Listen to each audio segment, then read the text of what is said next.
Marcus Webb held the eviction notice with hands that still bore the calluses of honest work, though that work had disappeared 6 months ago when the lumber mill closed its doors for good. The paper trembled slightly, not from fear but from the kind of bone-deep exhaustion that comes from fighting a battle you know you're losing. 30 days to vacate. The words blurred as he read them again, sitting at the kitchen table of the rental house where he'd raised his son alone since Rachel walked out 4 years ago, leaving only a note and the ghost of perfume that had long since faded from the bedroom they once shared. Before we jump back in, tell us where you're tuning in from, and if this story touches you, make sure you're subscribed, because tomorrow, I've saved something extra special for you. His son, Tyler, sat across from him doing homework, his 12-year-old face already showing the sharp edges of the man he'd become. The boy didn't know yet. Marcus had kept the worst from him, the way the bills had piled up like autumn leaves, the way the bank statements showed numbers that only went one direction. He'd sold his truck 2 months back, bought a rusted Ford Ranger that coughed black smoke but got him to the temp jobs he could find. He'd pawned his father's watch, the one thing he'd sworn never to let go. He'd done everything a man could do when the world stopped offering fair wages for fair work. "Dad, you okay?" Tyler asked, not looking up from his math textbook. Marcus folded the notice and slipped it into his shirt pocket. "Yeah, buddy. Just thinking." The boy's pencil scratched against paper, filling the silence with the sound of equations being solved, problems that had definite answers unlike the ones Marcus faced. Through the window, the late afternoon sun cast long shadows across the small yard where Tyler's basketball hoop stood crooked, the net long since rotted away. This house had never been home, not really, just a place they'd landed after Rachel left, but it was all Tyler knew of stability. That night, after Tyler had gone to bed, Marcus sat at his laptop in the kitchen's dim light, scrolling through listings he couldn't afford. Studio apartments an hour from Tyler's school. Rooms for rent in houses where the landlord's rules prohibited children. Mobile homes and parks where he'd heard stories about break-ins and worse. His savings account held $347. His checking account, $216. Everything else had gone to keeping them fed, keeping the lights on one more month, keeping the illusion alive that things would somehow work themselves out. He was about to close the browser when a listing caught his eye, not because it made sense, but because it made no sense at all. County foreclosure auction, industrial property with historic designation. Millbrook Ironworks, 3. 2 acres including main foundry building, office structure, and original forge. Minimum bid $500. Property sold as is, no inspections, no warranties. The photographs showed a hulking brick building with most of its windows broken or boarded, its walls stained with a century of rust and rain. The smokestack rose like a broken finger pointing at nothing. Weeds had reclaimed the yard where iron had once been poured and shaped, where men had worked in heat that could melt metal and lungs alike. The place looked like the skeleton of something that had died badly. Marcus clicked through to the county assessor's page. The Ironworks had been built in 1887, had operated through 2 world wars, had employed 300 men at its peak. It had closed in 1979 when cheaper steel from overseas made American iron obsolete. Since then, it had changed hands half a dozen times, each owner with plans to redevelop it into lofts or restaurants or museums.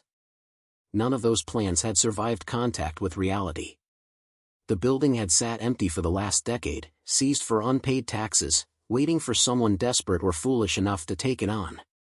The auction was scheduled for 10 o'clock the next morning. Marcus studied the photographs until his eyes burned. The main foundry was massive, maybe 15,000 square feet under a roof that sagged in places but hadn't collapsed. The office building looked more salvageable, 3 stories of brick with the kind of bones that didn't exist in modern construction. The property sat just outside Millbrook's town limits, 15 minutes from Tyler's school if traffic was light. It was madness. He had no experience with industrial property, no capital for renovation, no plan beyond the vague idea that a roof was a roof and walls were walls. But the alternative was homelessness or worse, moving Tyler to a different school district, uprooting the one constant in the boy's life. The Ironworks was a Hail Mary thrown by a man who'd run out of plays. He lay awake most of the night, listening to the house settle around him, thinking about his own father who'd worked at the lumber mill for 32 years before a widowmaker branch had crushed him during a routine harvest. His father had believed in honest work, in showing up and doing the job and trusting that the world would provide. Marcus had believed that too, until the world stopped keeping its end of the bargain. By morning, his decision was made. "We're going on a field trip today," he told Tyler over breakfast. "You're taking the day off school." Tyler's eyes lit up. Days off were rare in Marcus's world. "Where are we going?" "To see a building. An old one. Might be important." The county courthouse sat at the center of Millbrook like it had for 150 years, all limestone and brass and the accumulated weight of every deed and divorce and debt that had passed through its halls. The auction room was smaller than Marcus expected, maybe 30 folding chairs arranged in rows facing a podium. Most of the attendees looked like investors or developers, men in pressed shirts taking calls on expensive phones, women with tablets and measuring tapes. Marcus and Tyler sat in the back row. The boy was quiet, sensing something significant even if he didn't understand what. The auctioneer, a thin man with reading glasses on a chain, worked through the properties methodically. A vacant lot near the highway. A condemned house on Birch Street. A commercial building downtown that needed a new roof and everything else. Preparing and narrating this story took us a lot of time, so if you are enjoying it, subscribe to our channel, it means a lot to us. Now back to the story. When the Millbrook Ironworks came up, the room's energy shifted. The auctioneer's voice took on a cautionary tone as he described the property's condition, the environmental assessments that would be required, the historic preservation restrictions that came with the designation. Several people in the front rows shifted in their seats, suddenly interested in their phones. "Minimum bid is $500, the auctioneer announced. "Do I have 500? Marcus raised his hand, his heart hammering. 500 from the gentleman in the back. "Do I hear 550? Silence filled the room. Marcus could hear Tyler breathing beside him, could feel the weight of every eye that had turned to look at the fool willing to bid on a property that had broken half a dozen previous owners. "Going once at 500. The auctioneer paused, scanning the room with professional thoroughness. "Going twice." Marcus waited for someone to outbid him, for sanity to prevail, for the universe to stop him from making what might be the biggest mistake of his life. "Sold to bidder 73 for $500. The words seemed to echo in the sudden quiet. Tyler grabbed his arm, excited in the way kids get when they sense adventure. Marcus felt like he might throw up. At the clerk's window, he added $10 to cover processing fees, watching his bank account drop to a number that would have terrified him a week ago but now just felt like commitment. The clerk, a heavy-set woman named Dorothy who looked like she'd processed 1,000 of these transactions, gave him a long look as she slid the deed across the counter. "The Millbrook place," she said, not quite a question. "Yes, ma'am." She glanced at Tyler, then back at Marcus. "You know about its history?" "I know it made iron. I know it's been empty a while." Dorothy leaned forward slightly, lowering her voice though there was no one else in line. "My grandfather worked there. Back in the 40s, during the war. He used to tell stories about that place." She paused, seeming to weigh her words. "Said there were parts of the foundry the workers weren't allowed in. Management areas, they called them. Deliveries that came at night. Men in suits who weren't there to buy iron." Marcus felt a chill despite the courthouse's stuffy heat. What kind of deliveries? He never knew for sure. But after Pearl Harbor, the government took an interest in places like Millbrook Ironworks. Small operations that could do specialized work without drawing attention. She tapped the deed with one finger. "Just thought you should know what you're getting into. That building has secrets, and not all of them are the kind you want to find." "Is it dangerous?" Marcus asked, thinking of Tyler. "Not physically. Just complicated. There were rumors after the war, talk about things that went missing from the Federal Reserve, materials that disappeared from manifests. Nothing proven, but enough that people asked questions." She straightened, returning to her professional tone. The property's yours now. What you do with it is your business. My nephew does demolition work if you decide to tear it down. His card's in the information packet. Outside the courthouse, Tyler was practically bouncing. Can we see it now? Our building? Our building.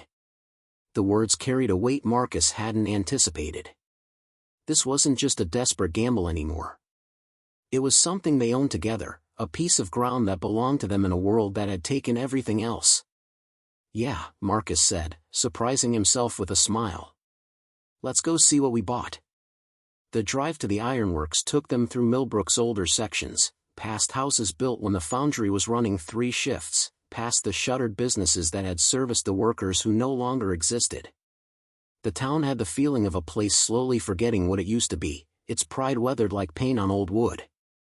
The Ironworks sat behind a chain-link fence that had long since given up trying to keep people out. Sections lay flat on the ground, rusted through or cut by salvagers looking for scrap metal. The main foundry building dominated the property, 3 stories of dark brick with arched windows that had once held glass but now just framed empty air. The smokestack rose behind it, cracked but still standing, a monument to an industry that had moved on. Marcus parked the Ranger outside the fence. Up close, the building looked even more intimidating than in the photographs. Rust stains ran down the brick like dried blood. The loading dock's wooden platform had collapsed into itself. A faded sign near what had been the main entrance read Millbrook Ironworks, EST 1887, quality iron for a growing nation. It looks haunted, Tyler said, his earlier excitement tempered by the reality of what they were looking at. It's just old, Marcus replied, trying to convince himself as much as his son. Buildings aren't haunted. They're just buildings. They found an opening in the fence and made their way across the yard. Broken brick and rusted metal littered the ground. Weeds had pushed through cracks in the concrete, creating a strange landscape that was half industrial ruin, half returning forest. Small trees grew from gutters. Vines had claimed entire sections of wall. The main entrance was secured with a newer-looking padlock, but the county clerk had given Marcus keys along with the deed. The lock turned smoothly, suggesting someone had maintained it even while the building decayed. The door groaned open on hinges that hadn't seen oil in decades. Inside, the scale of the space stole Marcus's breath. The foundry floor stretched out like a cathedral to industry, 2 stories of open air beneath a ceiling supported by iron beams thick as tree trunks. The old casting floor remained, pockmarked with divots where molten metal had splashed and cooled. Ancient machinery sat rusting in place, massive shapes whose purposes Marcus could only guess at. Overhead, the remnants of a crane system hung from rails, its cables long since rotted away. Light streamed through the broken windows and dusty shafts, illuminating particles that danced like they'd been dancing for decades. The air smelled of rust and old grease and something else Marcus couldn't identify, something almost mineral. Dad, look, Tyler pointed to the far wall where a metal staircase climbed to what appeared to be office levels built into the building's structure. There's more upstairs. Stay close to me, Marcus said. We don't know what's safe. They climbed carefully, testing each step. The stairs were solid despite their appearance, the kind of construction meant to last centuries. The second floor held what had been administrative offices, rooms with desks still in place, filing cabinets tipped over, papers scattered across floors warped by years of rain through broken windows. One office was larger than the others, with windows overlooking the foundry floor. A massive desk sat against one wall, its surface scarred but intact. Built-in shelving covered another wall, mostly empty except for old ledgers whose spines had faded to nothing. On the desk sat a photograph in a tarnished frame, showing men in work clothes standing in front of the foundry, all of them squinting into sunlight that had shone decades before Marcus was born. Tyler wandered to the shelves while Marcus examined the desk. The drawers were locked, their mechanisms seized with rust and time. He'd need tools to open them, and probably permission from whoever handled historic properties. The thought of bureaucracy made his head hurt. Dad, there's something weird here. Marcus turned to find Tyler running his hands along the shelving. What do you mean? This part sounds different. Tyler knocked on a section of wood paneling behind the shelves. Instead of the solid thunk of wall, it produced a hollow sound. Marcus joined him, examining the area more carefully. What he'd taken for solid shelving was actually a panel that didn't quite match the others, its wood grain running perpendicular. He pressed against it experimentally and felt it give slightly, just a fraction of an inch. "Help me move these shelves," he said. Together they pushed the heavy unit away from the wall. Behind it, barely visible in the dim light, was a seam in the paneling. Not obvious unless you were looking for it, but definitely there. Marcus traced it with his fingers, finding the outline of what appeared to be a door built into the wall itself, disguised to look like part of the office's original construction. His heart rate picked up. Dorothy's words echoed in his mind. Secrets. Things that went missing. Materials that disappeared from manifests. Is it a secret room? Tyler's voice carried the excitement of discovery untainted by adult caution. Maybe. Or maybe just old storage. But Marcus didn't believe that even as he said it. You didn't hide storage behind false walls. He searched for a latch or handle, finding nothing obvious. Then his fingers caught on a small depression in the wood trim, barely noticeable unless you were touching it. When he pressed it, something clicked deep within the wall, and the panel swung inward an inch. Marcus looked at Tyler, seeing his own mixture of excitement and apprehension reflected in his son's face. Every reasonable instinct told him to stop, to call someone, to not go poking into hidden spaces in abandoned buildings. But reason had stopped being useful the moment he'd bid $500 on a property he couldn't afford to maintain. He pulled the panel wider. Beyond was darkness and the smell of old air, stale but not foul. He pulled out his phone, turning on its flashlight. The beam revealed not a room but a narrow passage leading into the wall itself, running parallel to the office. After about 10 feet, it opened into a larger space. Marcus could see the edge of what looked like metal shelving. "Stay here," he told Tyler. "No way. We're exploring together." Marcus wanted to argue but recognized the futility. Besides, part of him was glad not to face whatever lay ahead alone. "Stay behind me then. And if I say run, you run. Understood?" Tyler nodded, his face serious. They entered the passage single file, Marcus leading with his phone's light. The walls were brick, professionally constructed, not some amateur addition. This had been built when the foundry was active, designed to be hidden but built to last. The passage opened into a room approximately 15 feet square. Metal shelving lined 3 walls, and on those shelves sat dozens of wooden crates, each marked with stenciled numbers and dates. The dates ranged from 1942 to 1945. Marcus's hands trembled as he approached the nearest shelf. The crates were sealed but not locked. He selected one at random, a smaller box marked July 14, 1943, and carefully pried it open. Inside, wrapped in oilcloth that had protected them for nearly 80 years, were stacks of paper. Not just any paper. War bonds. Series E United States War Savings Bonds, each one printed with an eagle and the words "For Defense" across the top. Each bond was worth $25 at issue, mature value of $18.50. Marcus's heart hammered as he pulled out another bond, then another. The box held hundreds of them, all uncashed, all forgotten. He moved to another crate, larger this time. More bonds, these in $100 denominations. A third crate held $1,000 bonds, their serial numbers sequential. "Dad, what is this?" Tyler whispered, sensing the weight of what they'd found. Marcus couldn't speak for a moment, his mind trying to calculate the value of what sat on these shelves. Thousands of bonds, maybe tens of thousands, all of them issued during World War II, all of them apparently never cashed. At maturity values, accounting for decades of accrued interest, they could be worth. He couldn't finish the thought. It was too much. Too impossible. Then he saw the document folder on the bottom shelf, set apart from the crates. He opened it with shaking hands. Inside were manifests, shipping records, and one typed letter on federal letterhead dated April 12, 1945. The letter's content made his blood run cold. It referenced a special Treasury Department program, bonds issued but held for security purposes, a reserve against post-war reconstruction needs. The signature at the bottom was illegible, but the stamp was clear, Office of Strategic Services. The OSS. The precursor to the CIA. Marcus carefully closed the folder and looked around the hidden room with new understanding. This wasn't some abandoned cache or forgotten storage.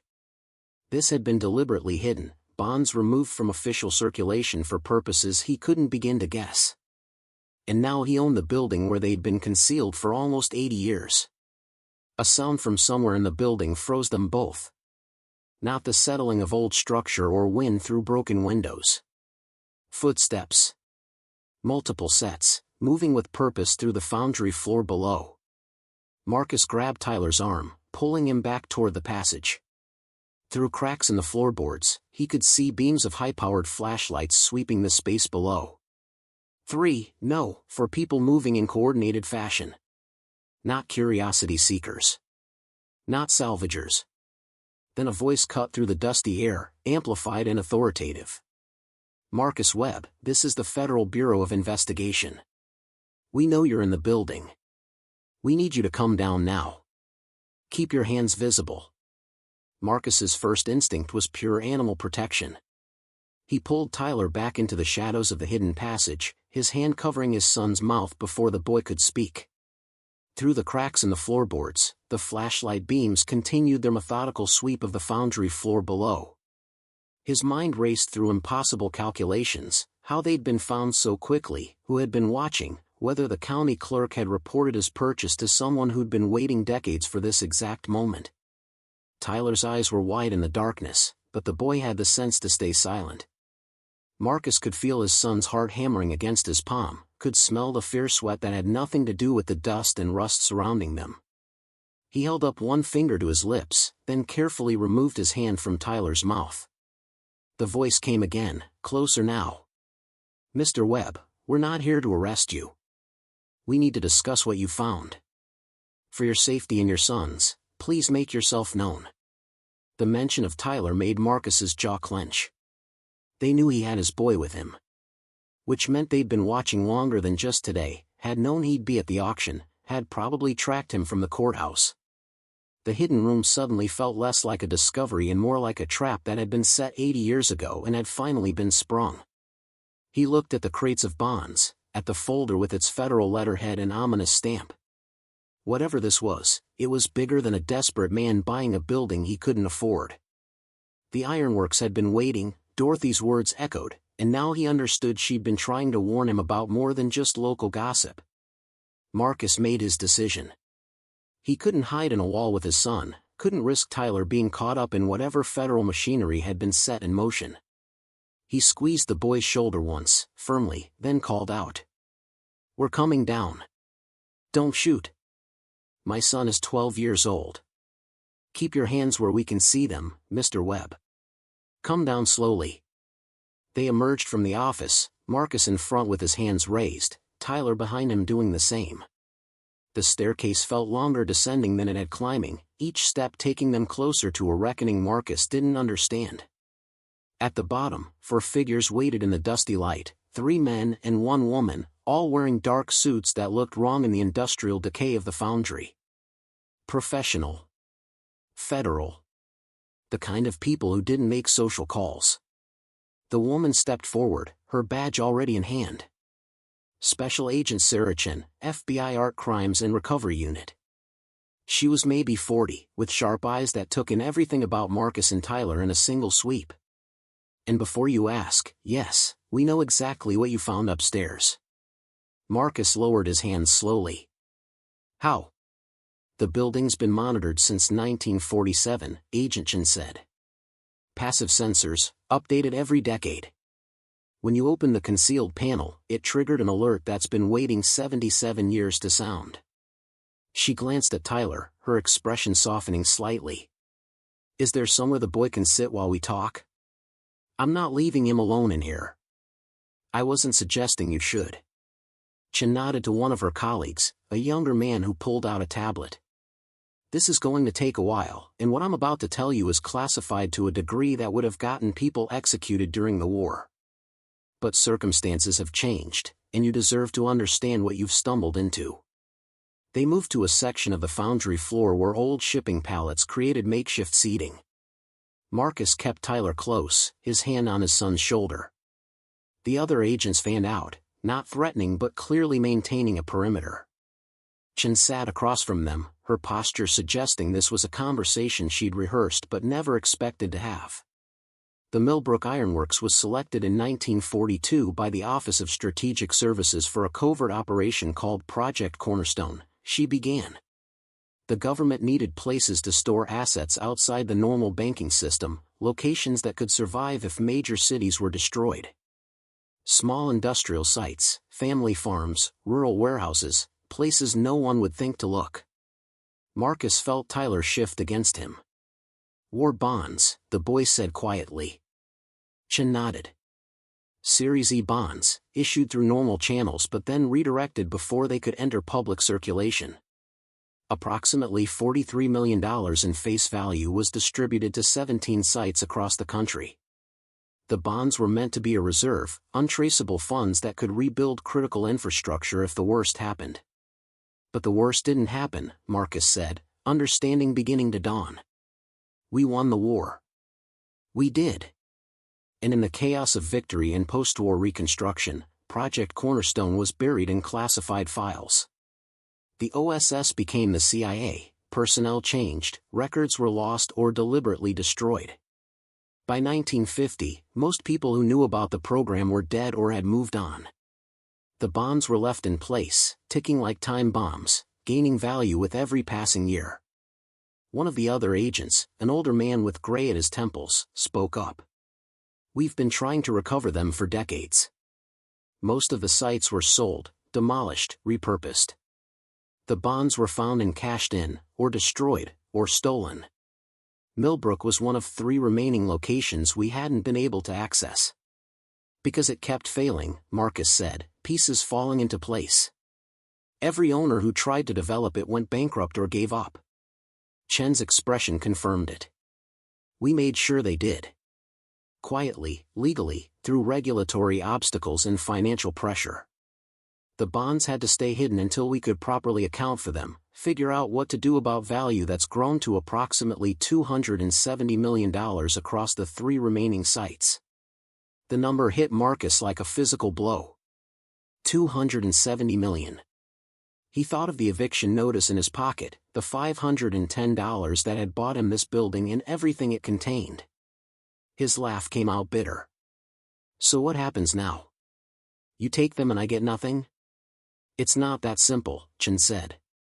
The bonds are technically government property, yes. But they were hidden on private land without the landowner's knowledge or consent. There's no legal precedent for this situation. The Justice Department has been debating it for 30 years. Tyler spoke up, his voice small but steady.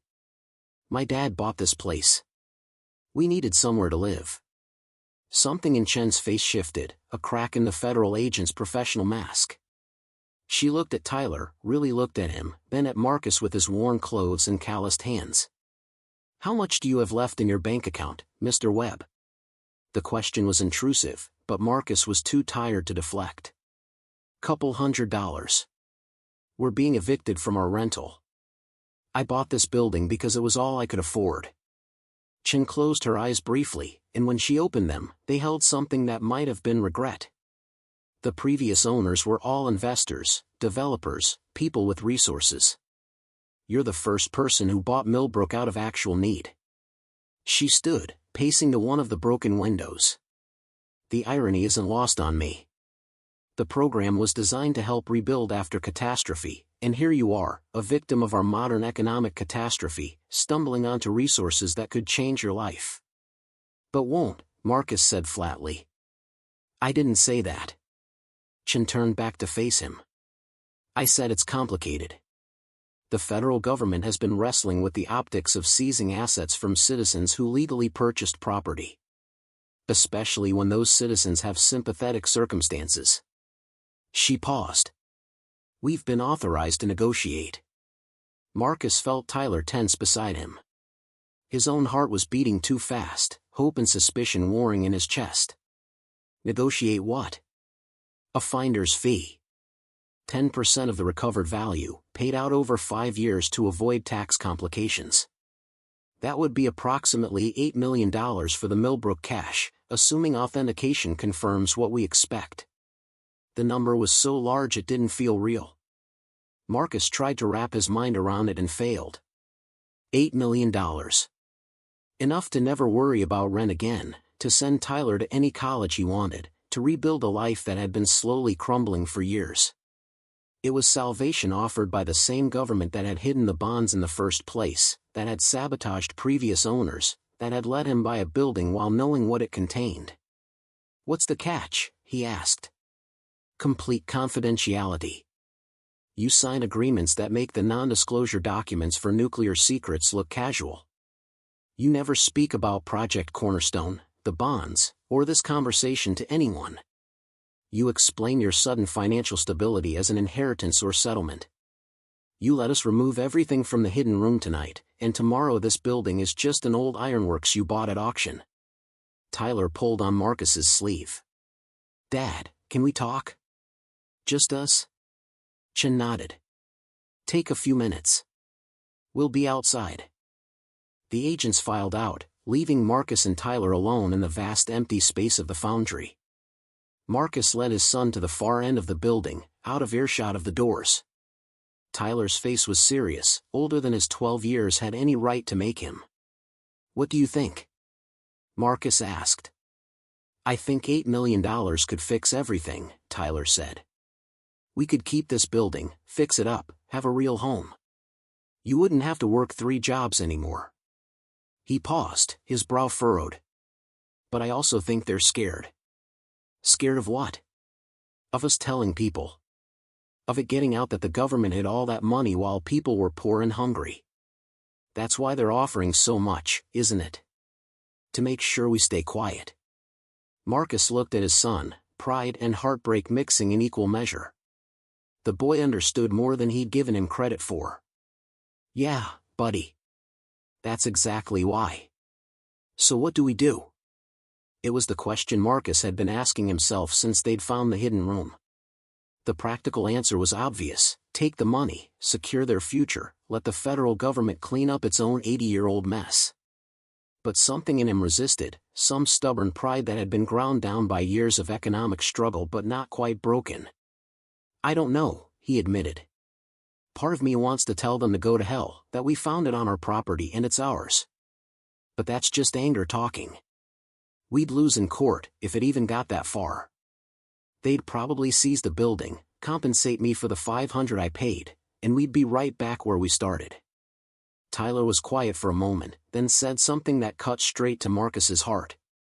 Mom would take the money. Marcus flinched. Rachel had left because he wouldn't compromise, wouldn't take the easier path, had insisted on doing things the hard way even when it cost them everything. She'd wanted him to take a desk job with benefits instead of working at the mill. She'd wanted to move closer to her family where the cost of living was lower. She'd wanted practical solutions to practical problems, and he'd given her stubborn principles that didn't pay the bills. Your mom wasn't wrong about a lot of things, Marcus said quietly. But you're not her. Tyler met his eyes. You're you. And I don't want you to be someone else just because we need money. The simplicity of it, the clarity, made Marcus's throat tight. His son was offering him permission to be himself, even if it meant continued struggle. But Tyler deserved better than that. Deserved more than lessons in stubborn pride. Let's go talk to Agent Chen, Marcus said. They found the FBI agents outside, standing by 3 black SUVs that had been parked with military precision. Chen turned as they approached, her expression carefully neutral.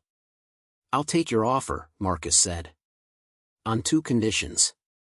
Chen's eyebrows rose slightly. I'm listening. First, I want it in writing. Contract signed by someone high enough in the Justice Department that they can't pretend it didn't happen later. And I want my own lawyer to review it before I sign anything. Agreed. And the second condition? Marcus looked at the ironworks, its broken windows and rusted walls, the smokestack that had sent iron into the sky when his grandfather was young. I keep the building. You take the bonds, give me the finder's fee, but the property stays mine. I want that in the contract too. Chen studied him for a long moment. Can I ask why? This building is going to cost hundreds of thousands to make safe, let alone functional. You'd be better off selling it and buying something that doesn't need massive renovation. Because it's mine, Marcus said simply.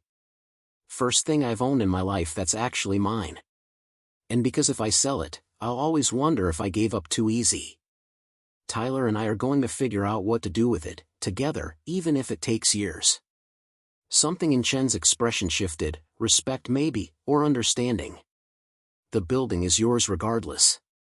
We have no claim to it, only to what was hidden inside it. She extended her hand. We have a deal, Mr. Webb. I'll have the contracts drawn up by tomorrow morning. In the meantime, we need to secure the scene and begin recovery operations. They shook on it, and Marcus felt the weight of the decision settle into his bones. Not relief exactly, but something close to it. A path forward that didn't require him to surrender everything he believed in. The next 2 hours passed in a blur of federal efficiency. More agents arrived, along with specialists in historical documents and security transport. They photographed everything, cataloged every crate and bond, treated the hidden room like an archaeological site.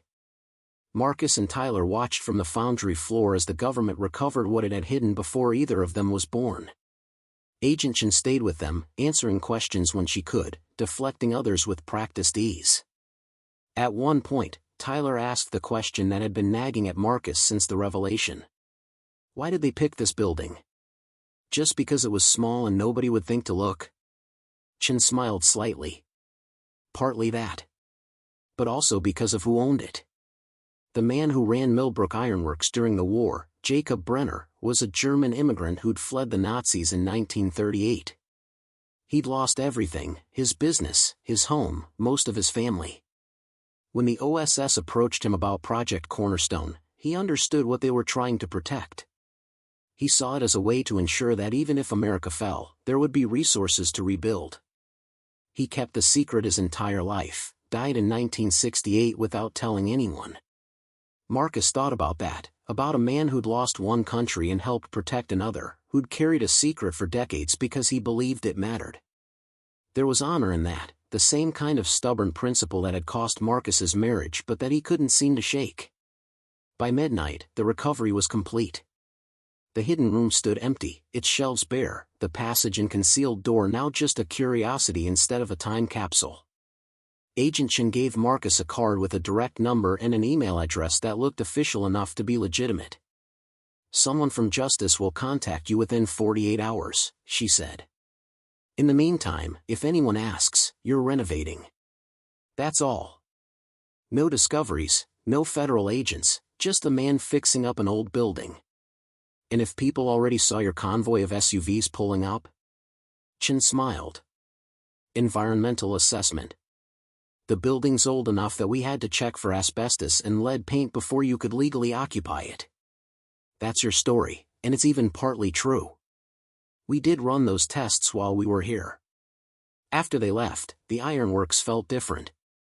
Not empty exactly, but lighter, as if the weight of its secret had been part of the structure itself and removing it had changed the building's bones. Marcus and Tyler sat on the loading dock, legs dangling, watching the stars appear between gaps in the clouds. You think we did the right thing? Tyler asked. Marcus considered lying, offering easy reassurance. But his son deserved better. I think we did what we had to do. Sometimes that's the same as the right thing. Sometimes it's not. We'll find out which over the next few years. $8 million, Tyler said, testing the words. I can't even imagine that much money. Neither can I. Marcus put his arm around his son's shoulders. But I can imagine not worrying about you having enough to eat. I can imagine you going to college without drowning in debt. I can imagine fixing this place up, making it into something Jacob Brenner would be proud of. What would we make it into? Don't know yet. But we've got time to figure it out.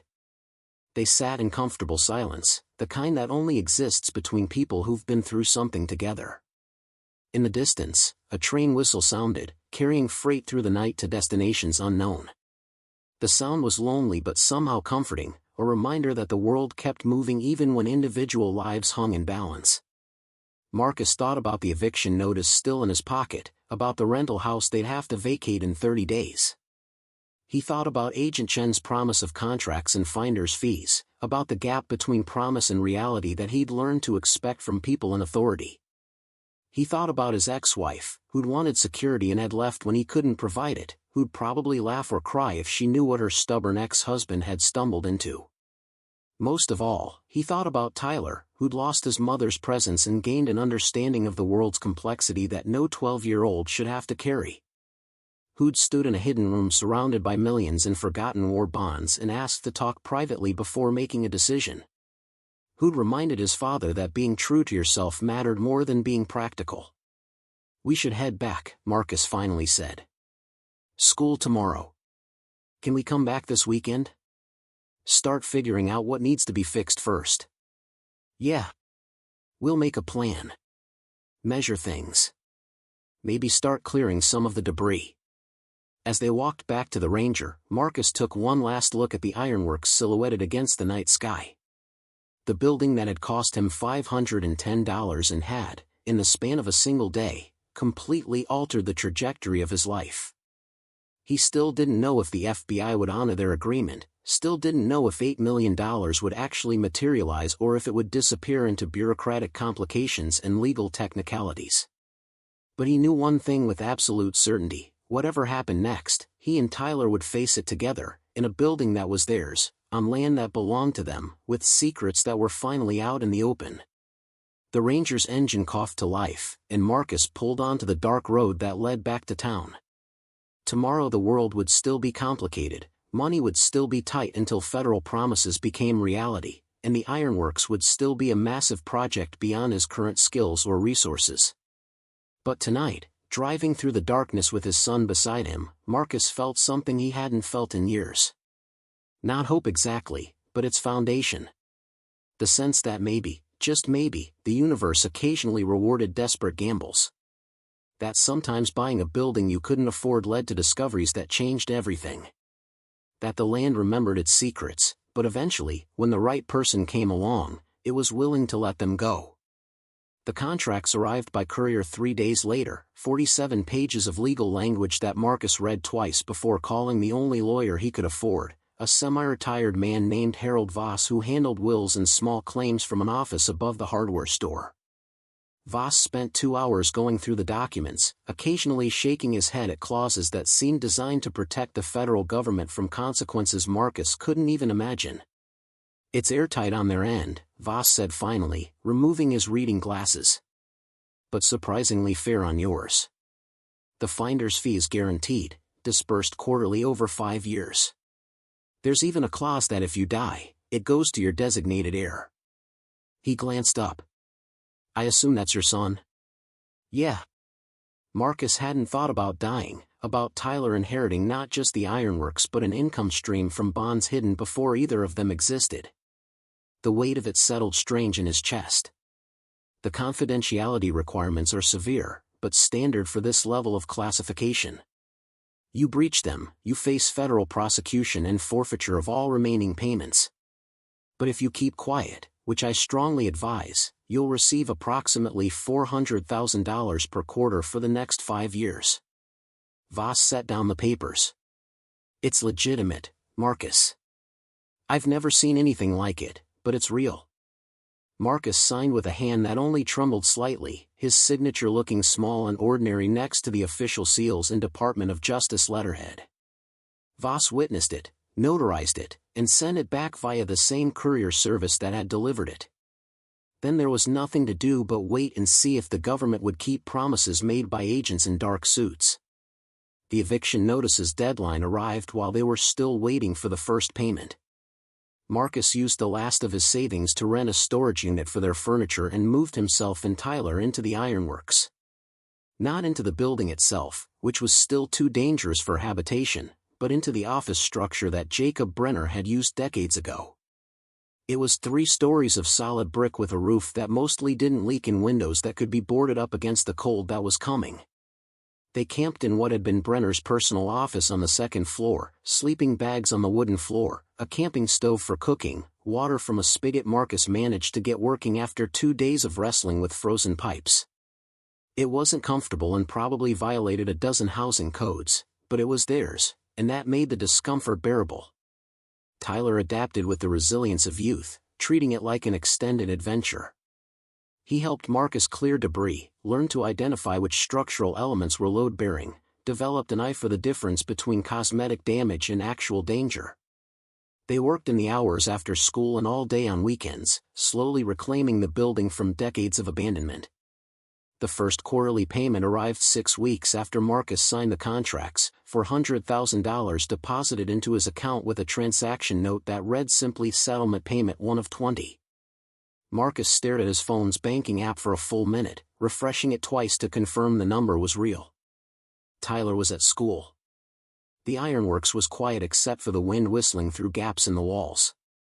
Marcus sat on the office floor and cried for the first time since his father's funeral, not from sadness but from the overwhelming relief of knowing they would survive. He didn't spend it recklessly. The desperation that had driven him to buy the Ironworks in the first place had taught him the difference between having money and having security. He paid off the medical debts from Tyler's childhood asthma treatments, the credit card balances that had accumulated during the 6 months after the mill closed, the payday loan he'd taken out and never admitted to anyone. He bought a reliable truck to replace the Ranger, established a college fund for Tyler that would grow without needing the remaining government payments, and set aside money for the Ironworks renovation. The rest he invested in ways that would generate income, simple index funds recommended by a financial advisor who asked no questions about sudden windfalls. He was determined that when the government payments ended in 5 years, they'd still have stability, still have ground beneath their feet. The transformation of the Ironworks happened slowly, measured in months rather than weeks. Marcus hired local contractors for the work beyond his abilities, structural reinforcement and electrical systems, but did everything else himself with Tyler's help. They replaced windows one at a time, installed insulation between studs that had been exposed for decades, sanded and refinished the office floors until the old oak gleamed. The foundry floor remained largely untouched, too vast and too expensive to fully renovate, but Marcus cleaned it, removed the dangerous debris, and stabilized the structure. The space had a cathedral quality that he wanted to preserve, something about the scale and the light that spoke to the building's history. He wasn't sure yet what purpose it would serve, but he knew it deserved to remain. People in Millbrook watched his progress with curiosity that sometimes bordered on suspicion. The story he told, that he'd received a settlement from his father's death at the lumber mill, was plausible enough that most didn't question it. But there were whispers, the same small-town scrutiny that had probably followed Jacob Brenner decades ago. Marcus ignored them, kept his head down, did his work. Dorothy from the county clerk's office visited one Saturday afternoon, bringing sandwiches and her nephew Mike, the one who'd offered demolition services. Mike turned out to be a skilled carpenter who needed work and didn't ask questions. He helped Marcus frame out living quarters in the office building, real bedrooms with doors and privacy, a kitchen with proper appliances, a bathroom with hot water. "My grandfather worked here," Mike mentioned one day while installing drywall. "During the war," said Mr. Brenner, was a hard man but fair. Paid better than most, treated the workers like they mattered.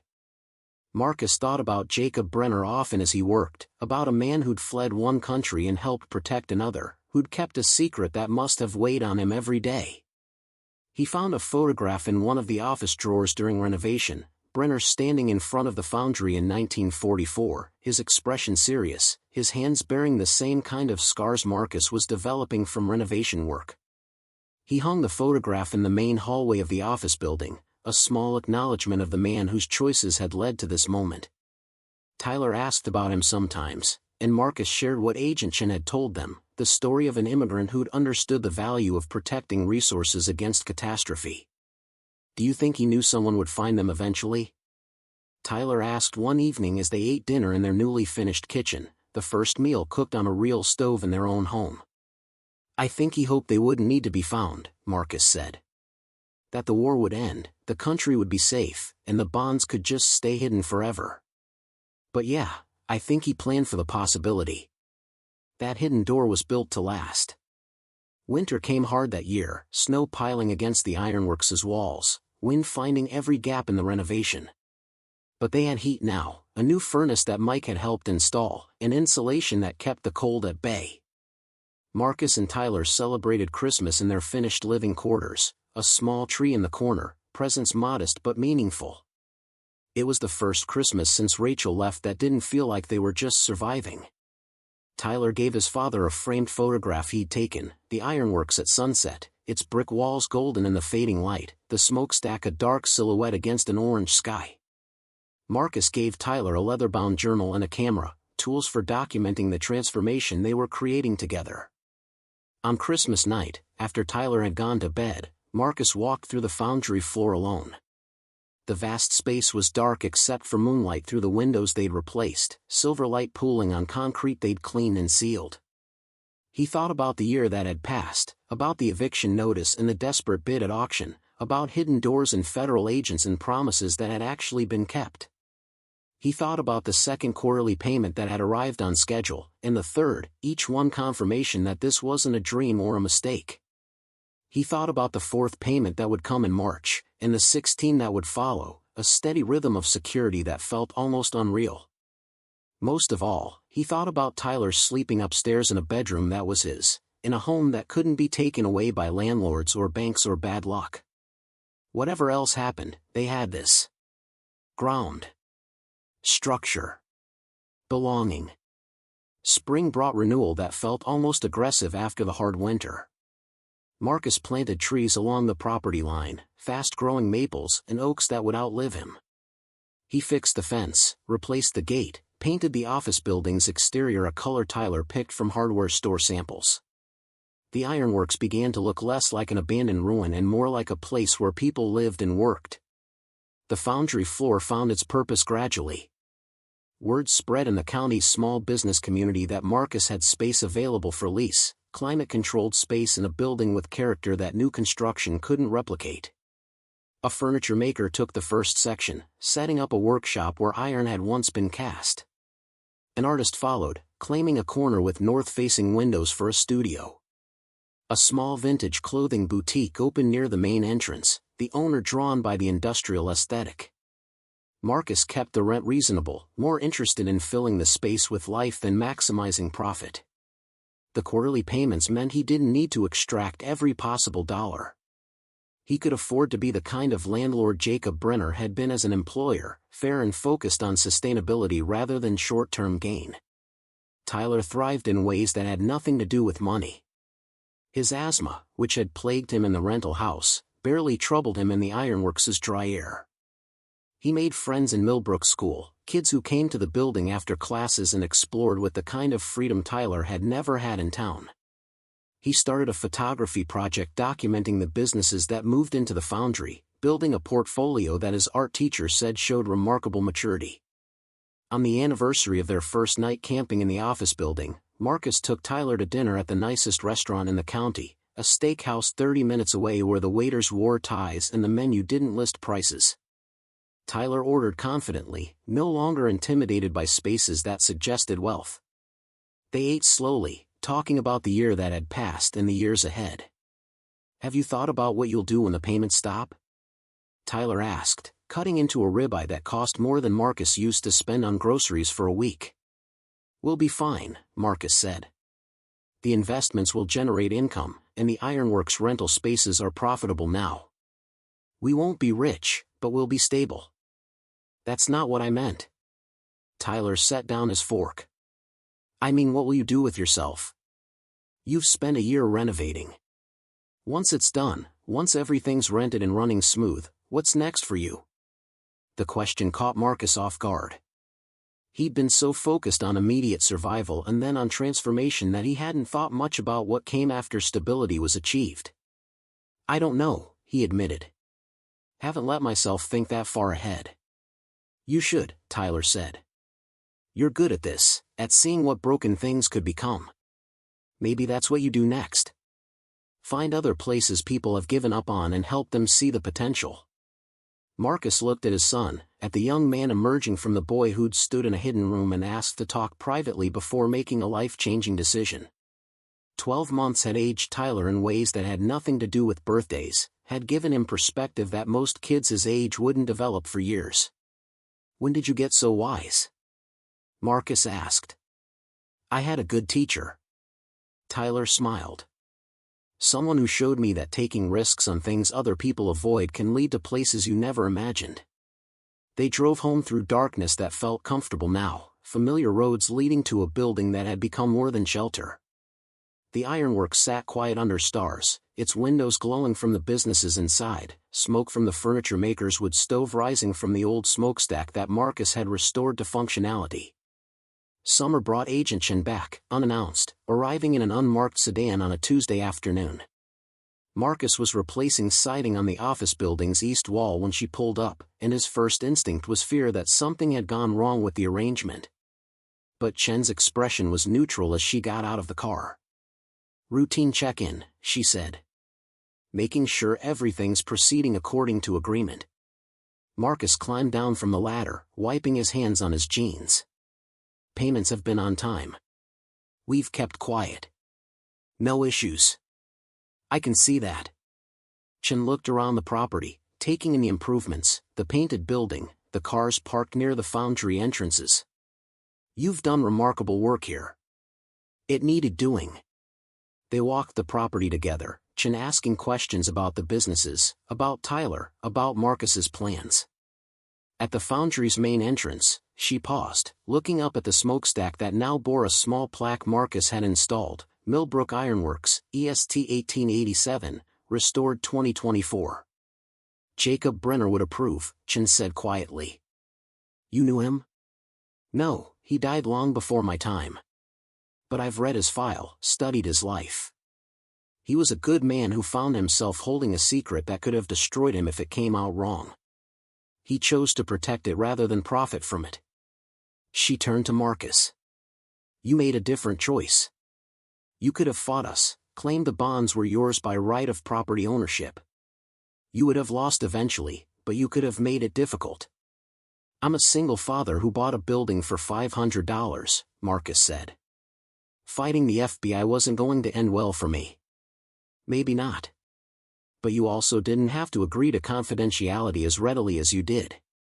The finder's fee we offered was generous, but you could have negotiated for more, threatened to go to the media if we didn't meet your demands." "Some people would have." Marcus shrugged. "Some secrets are worth keeping. And $8 million is more than I'll make in 3 lifetimes doing honest work. Seem fair?" Chen smiled slightly. "The Justice Department's psychologist said you'd say something like that." She was right. She handed Marcus a business card, different from the one she'd given him a year ago. "This is my personal cell. If you ever need anything, if anyone ever asks questions you can't answer, call me. The agreement protects you as much as it protects the government's interests." After she left, Marcus stood in the foundry holding the card, thinking about Jacob Brenner and Agent Chen and the strange chain of events that had brought him here. A building that had held secrets for 80 years. A desperate man looking for shelter. A discovery that changed everything. And somehow, against odds that should have been impossible, it had worked out. Not perfectly. Not like a movie where problems disappeared and everyone lived happily ever after. Tyler still missed his mother sometimes, though Rachel had remarried and moved to another state, her contact with them reduced to birthday cards and occasional phone calls. Marcus still woke some nights wondering if the payments would stop, if the government would find a reason to revoke the agreement. The Ironworks still needed work, still had problems that money alone couldn't solve. But they had a home. They had each other. They had ground beneath their feet that belonged to them, that no one could take away. And slowly, Gradually, they had built something that mattered, not just for themselves but for the businesses that now filled the foundry, for the people who worked in the spaces Marcus had renovated, for the community that was beginning to see the Ironworks as part of Millbrook's landscape again. On a warm evening in late August, Marcus and Tyler sat on the roof of the office building, a flat section they'd turned into a deck with chairs and a table. Below them, the foundry glowed with activity, the furniture maker's lights burning late, music drifting from the artist's studio, voices from a small gathering the boutique owner was hosting. "You ever wonder what would have happened if someone else had bought this place?"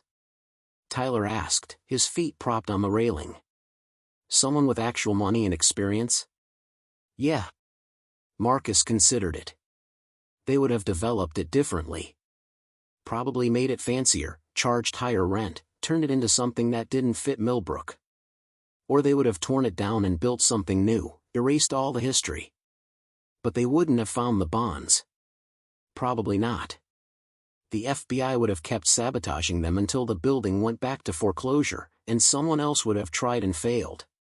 Could have gone on for another 80 years. Tyler was quiet for a moment, then said, "I'm glad it was us. Even though it was scary and weird and we didn't know what we were doing. I'm glad we're the ones who found it."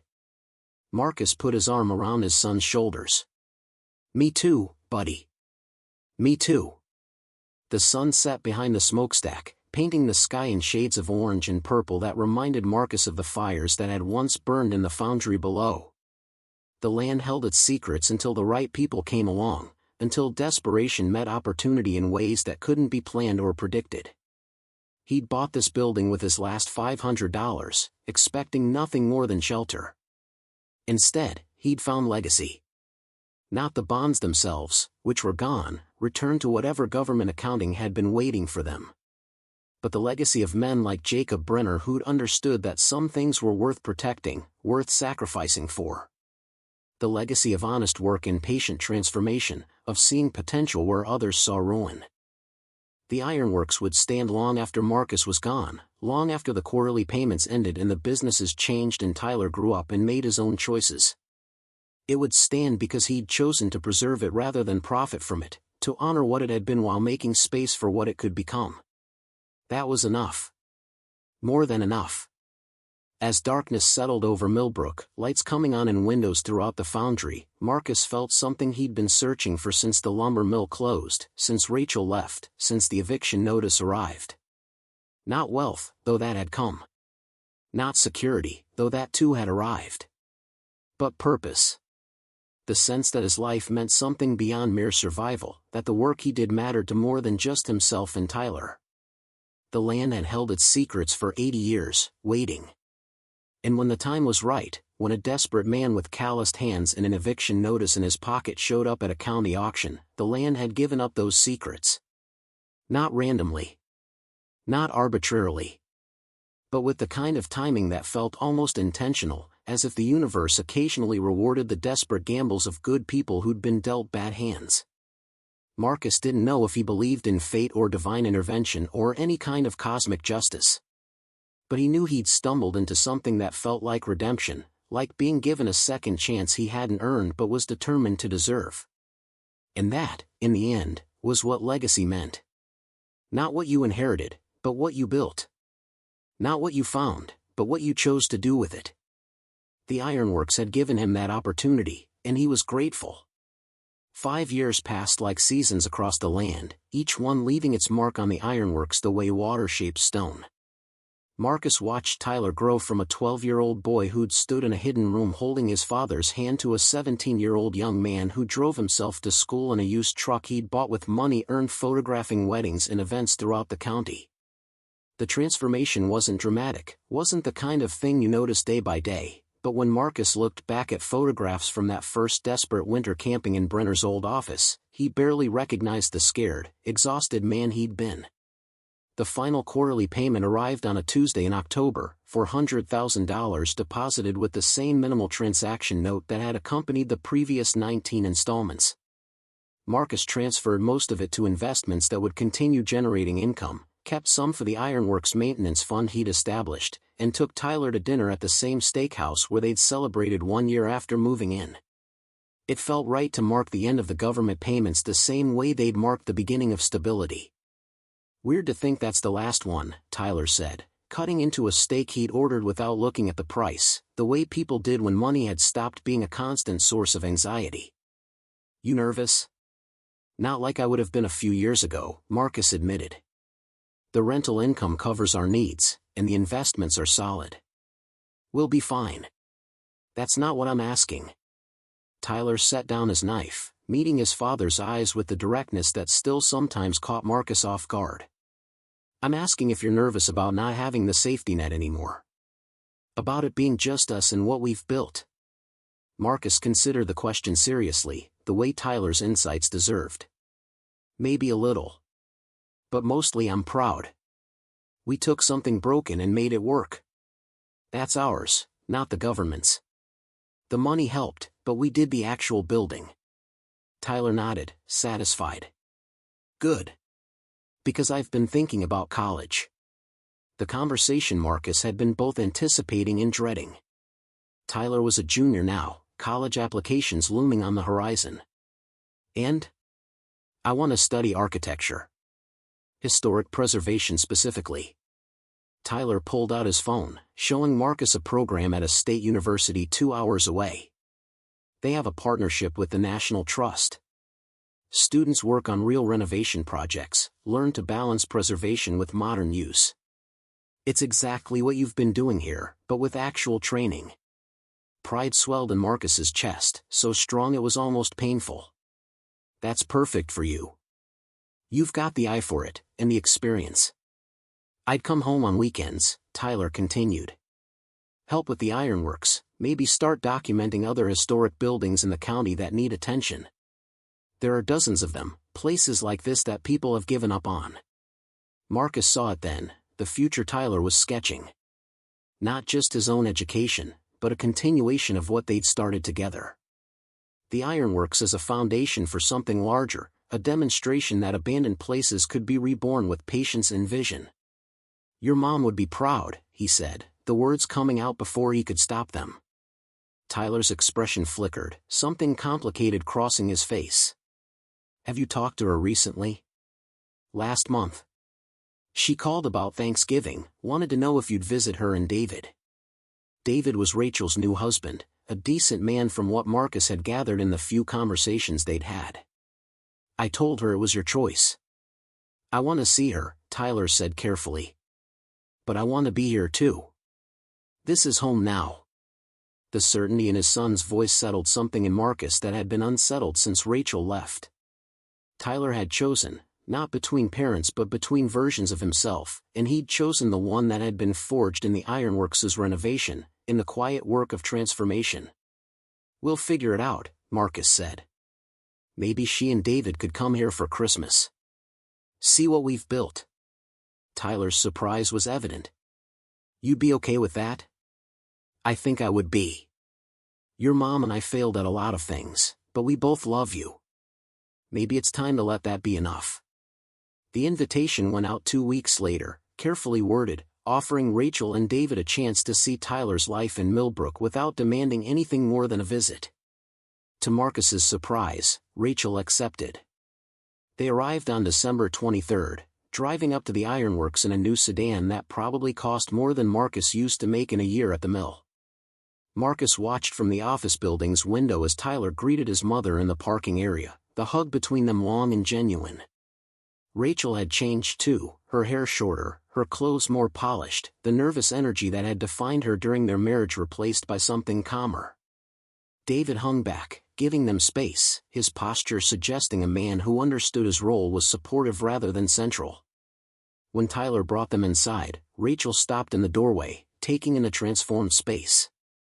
The foundry floor had become a community hub, the businesses Marcus had attracted now including a coffee shop, a bookstore, a maker space where local kids learned woodworking and metalwork.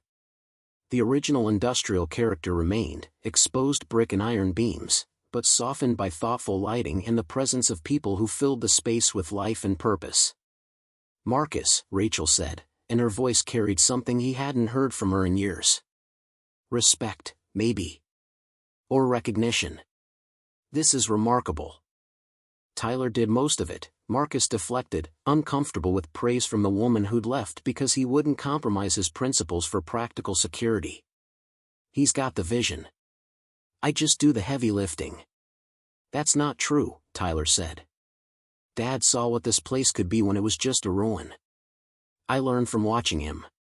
They toured the property together, an awkward group bound by Tyler's presence and the unspoken agreement to make this work for his sake.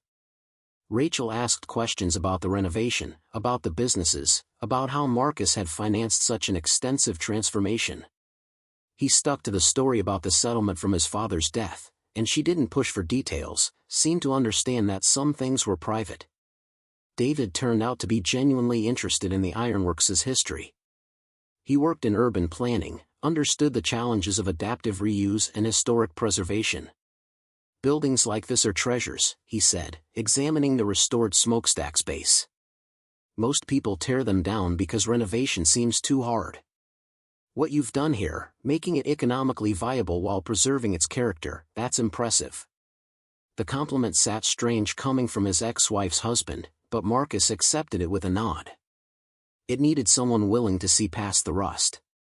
Christmas dinner happened in the living quarters Marcus and Tyler now occupied, a third-floor apartment with tall windows overlooking the foundry floor. Rachel moved through the kitchen with the familiarity of someone who'd cooked 1,000 meals, though this kitchen was nothing like the cramped rental where they'd lived together. Tyler mediated without seeming to, keeping conversation flowing, pointing out details of the renovation, sharing stories about the businesses and the community that had developed. After dinner, while Tyler and David were doing dishes, Rachel joined Marcus on the rooftop deck where he'd gone for air. The December night was cold, stars brilliant above the glow of Millbrook's modest lights. He's happy, Rachel said, not looking at Marcus but out at the property below. Really happy, not just pretending for our benefit. He is, Marcus agreed. This place is good for him. Turns out clean air and purposeful work beat living in a rental where the neighbors fight at 2 a.m. Rachel flinched slightly at the reference to their old life. I shouldn't have left the way I did. Just a note, no conversation. That was cowardly. Marcus had imagined this moment countless times over the years, had rehearsed angry speeches and bitter accusations. But standing here now, with Tyler laughing at something David said in the kitchen below, the anger felt like an artifact from someone else's life. You did what you needed to do. We wanted different things, and neither of us was wrong. Just incompatible. I wanted security, Rachel said. And you wanted principles. I thought those couldn't exist together. So did I, for a while. Marcus gestured at the ironworks spreading below them. Turns out sometimes the universe rewards stubborn people with lucky breaks. Doesn't happen often, probably shouldn't count on it, but sometimes it does. Your father's settlement. Yeah. The lie came easier now, worn smooth by repetition. Lumber company finally admitted the safety violations that killed him. Took years, but they paid. Rachel studied his face, and Marcus wondered if she could see the truth beneath the story. But she just nodded, accepting it. I'm glad something good came from that loss. Your dad would be proud of what you've built here. They stood in silence for a moment, two people who'd shared a life and failed at it, now connected only by the remarkable young man who'd survived their mistakes and turned out better than either of them deserved. It wasn't forgiveness exactly, wasn't reconciliation or renewed friendship. But it was peace, an acknowledgement that the past had happened and the present had moved beyond it. Rachel and David left the day after Christmas, Tyler hugging his mother with promises to visit in the spring. Marcus watched them drive away, feeling something settle that he hadn't known was still disturbed. The ironworks stood solid behind him, its brick walls holding warmth against the winter cold, its windows glowing with the life that filled it now. The years that followed brought their own rhythms. Tyler went to college, studying architecture and preservation, but came home every weekend like he'd promised, documenting buildings throughout the county that might benefit from the same kind of attention the ironworks had received. His senior thesis became a proposal for a regional historic preservation initiative, using the ironworks as a case study for economically sustainable renovation. Marcus expanded his work cautiously, consulting with property owners who'd inherited buildings they didn't know what to do with, helping them see potential where they saw only burden. He never took on more than one project at a time, never let ambition override the careful attention that had made the Ironworks successful. Some projects worked, some didn't, but each one taught him something about the balance between preservation and adaptation. The Ironworks itself continued evolving. The furniture maker who'd been the first tenant eventually bought his section outright, establishing a school for traditional woodworking that drew students from across the state. The artist's studio became a gallery representing local creators. The coffee shop expanded into catering, using the old loading dock as an event space for weddings and community gatherings. Jacob Brenner's photograph still hung in the main hallway, and Marcus added to it over the years. A picture of the Ironworks at its peak in 1943, workers posing in front of the foundry.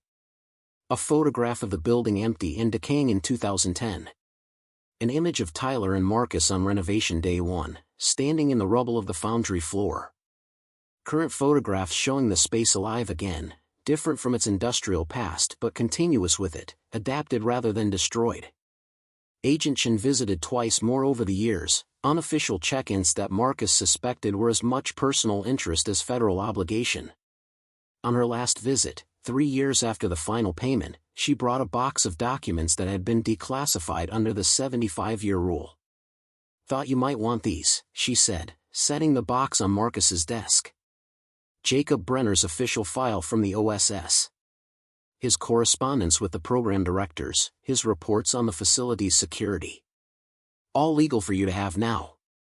Marcus went through the documents that evening, reading letters written in Brenner's precise handwriting, reports that detailed his stewardship of the bonds and his growing conviction that they represented more than just financial security. In a letter dated 1967, a year before his death, Brenner had written to the CIA requesting permission to donate the bonds to educational purposes if they were never claimed. The request had been denied, but the intent was clear. He'd wanted the resources to serve a purpose beyond their original mission. He was a good man, Tyler said, reading over Marcus's shoulder. Trying to do right by something he didn't choose but was trusted with. Like us, Marcus said. We didn't choose to find those bonds. But once we did, we had to figure out what doing right looked like. Tyler nodded. You think we did? Marcus considered the question seriously.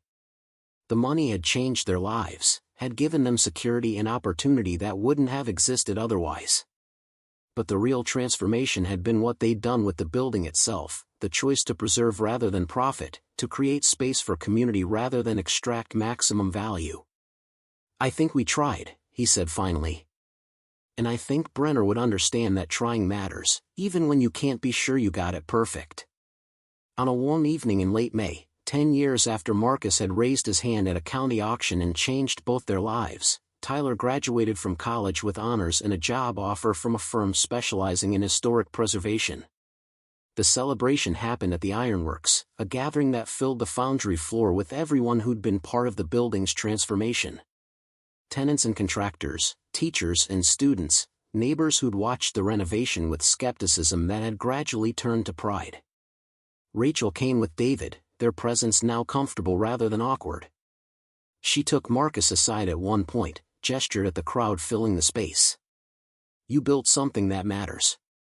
Not just for Tyler, but for this whole community. The building did most of the work, Marcus said. It just needed someone to believe it was worth saving. That's always the hard part, Rachel said. Believing things are worth saving when everyone else has given up. You were always better at that than I was. As the celebration wound down and guests filtered out into the spring night, Marcus and Tyler climbed to the rooftop deck one more time, a ritual that had become tradition over the years. Below them, the foundry glowed with residual light, the smokestack rising dark against a sky turning from blue to violet. The job offer is in Philadelphia, Tyler said. Good firm, interesting projects. But I've been thinking. Marcus waited, knowing his son well enough to let him find his own words. What if I stayed here? Started my own practice, focused on rural historic preservation. There's need for it, buildings all over this county and the ones around it that are going the way the Ironworks almost went. And I know this place, understand what makes these communities work. Pride and worry warred in Marcus's chest. That's a harder path than taking the job. Less security, more risk. Yeah, Tyler agreed. But you taught me that sometimes the harder path is the one worth taking.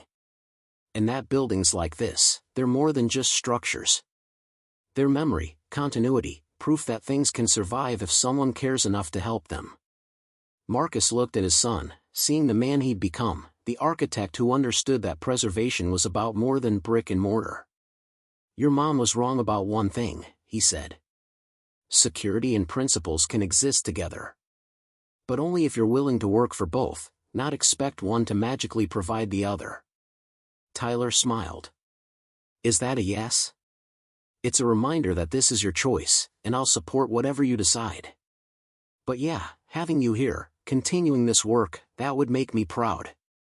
They sat in comfortable silence as full darkness settled over Millbrook, the town's lights twinkling below, the ironworks solid and permanent beneath them. 10 years ago, Marcus had been a desperate man with $500 and nowhere to go. Now he sat on property that was worth something but that he'd never sell, with a son who'd chosen to build his life around preservation and community, with a purpose that extended beyond survival into legacy. The land held its secrets, Dorothy had said all those years ago, and she'd been right. But the greater truth was that the land also gave them up when the time was right, when someone came along who needed what they contained and who would honor the trust of their revelation. Jacob Brenner had protected resources meant for catastrophe, had carried that weight until his death. Marcus had found those resources in his own catastrophe and had chosen to build rather than simply survive. That was legacy. Not what you inherited or discovered, but what you chose to create with what you'd been given. The ironworks would stand long after Marcus was gone, adapted and preserved, serving purposes Brenner couldn't have imagined but would have recognized as worthy. Tyler would see to that, and perhaps his children after him, a continuity that turned accident into intention, desperation into purpose. The stars wheeled overhead, the same stars that had looked down on foundry fires in 1943, on hidden bonds waiting in darkness, on a desperate man making an impossible bid, on a father and son building something that mattered. The ironworks breathed in the night, its walls holding stories it would never tell, its structure proof that what was broken could be mended, that what was abandoned could be reclaimed, that legacy was something you built rather than something you received. Marcus felt the weight of years settle into something like contentment. Not happiness exactly, because life was too complicated for simple emotions, but satisfaction. The knowledge that when his time came, he'd leave behind more than he'd found, had taken desperation and transformed it into foundation. That was enough. More than enough. Up next, you've got 2 more standout stories right on your screen. If this one hit the mark, you won't want to pass these up. Just click and check them out.